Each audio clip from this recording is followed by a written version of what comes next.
Hi friends. அத்தியாயம் 8. படகு போன்ற அந்த புத்தம் புது வெளிநாட்டு காரை சசியின் வீட்டு வாசலில் நிறுத்திவிட்டு கீழே இறங்கினார் பரந்தாமன்.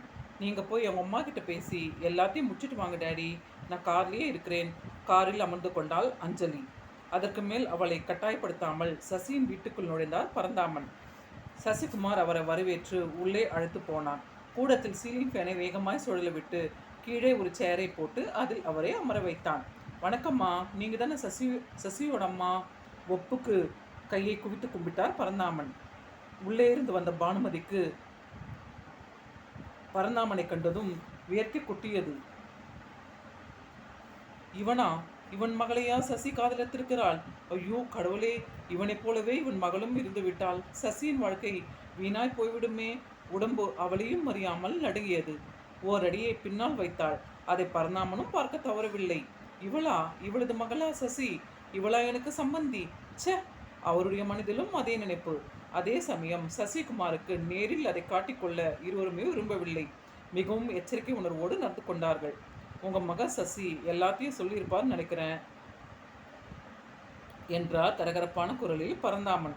அவனை அடையாளம் கண்டு பிறகு நிமிர்ந்து பார்க்க முடியவில்லை. உங்கள் மகன் என்பதற்கு கூடுதலாகவே அழுத்தம் கொடுத்தார். அந்த அழுத்தம் பானுமதியை ரொம்பவே உறுத்தியது. இவன் என்னை பற்றி சசியிடம் ஏதேனும் சொல்லிவிடுவானோ? சசியும் என்னை பிரித்து விடுவானோ? சுத்தியால் குத்தப்பட்ட பறவை போல பானுமதி நிதியம் படபடத்தது.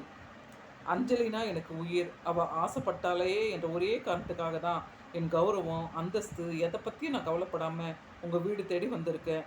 என் மக அஞ்சலியை சசிக்கு தர எனக்கு பரிபூர்ண சம்மதம். அதே மாதிரி என் மக அஞ்சலியை சசிக்கு கல்யாணம் பண்ணி வைக்க உங்களுக்கு இஷ்டம்தானே? புருவங்களை உயர்த்தினார். அடிக்கண்ணால் அவளை ஏறிவிட்டார். அந்த பார்வை பானுமதியை பயமுறுத்தியது. நீ யாருன்னு சொல்லட்டுமா? சசிக்கு உனக்கும் என்ன உறவுன்னு சொல்லட்டுமா?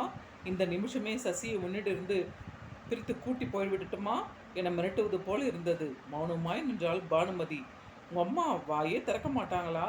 நான் பேசிட்டே இருக்கேன், அவங்க இன்னும் ஒரு வார்த்தை கூட பேசவே இல்லை. தோள்களை குலுக்கியபடி சசிகுமாரை பார்த்தார். பானுமதி என்ன சொல்லுவாங்க ஃப்ரெண்ட்ஸ்? எனக்கும் ஆவலாக இருக்கும் ஃப்ரெண்ட்ஸ்.